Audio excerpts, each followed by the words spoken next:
Welcome everyone, and thank you for joining us today. Dad is going to be sharing his braised oyster with tofu puffs recipe. I love this recipe. It's simple, quick and easy, and so yummy. The first thing you will need to do is rinse clean 1 container of oysters. The container that we have is a 32-ounce container. Some of the oysters are medium-sized and some of them are small.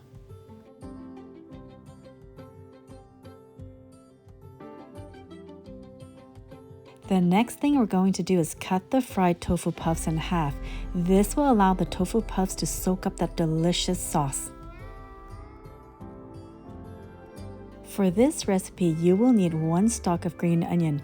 We do grow our own green onion indoors and outdoors. If you want to learn how to grow green onion from store-bought onion and never have to buy green onion again, check out that video in our playlist.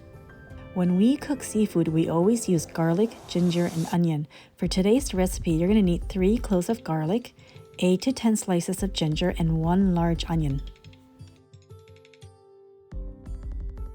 Dad loves to cook and eat good food, and I'm so thankful he has the patience to show and share his recipes with me.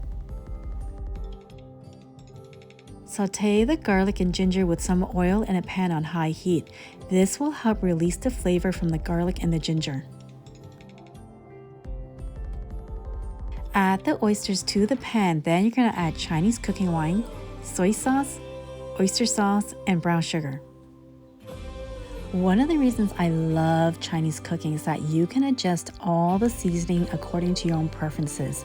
It's not like baking where you have to have exact measurements. Through experience, we usually eyeball all the seasoning and it turns out super yummy. For example, when my dad cooks, he likes it packed with flavor and a little bit more on the salty side. But when I cook, I make things a little bit less salty.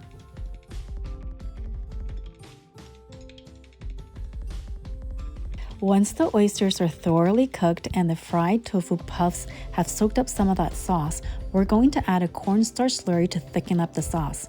Combine 2 tablespoons of cornstarch with 2 tablespoons of water, then slowly stir it in. As you're stirring, you're going to notice the sauce thickening up. You're going to add 1 tablespoon of sesame oil to finish off the dish, turn off the heat, and plate it. The last thing you're going to do is add that green onion garnish.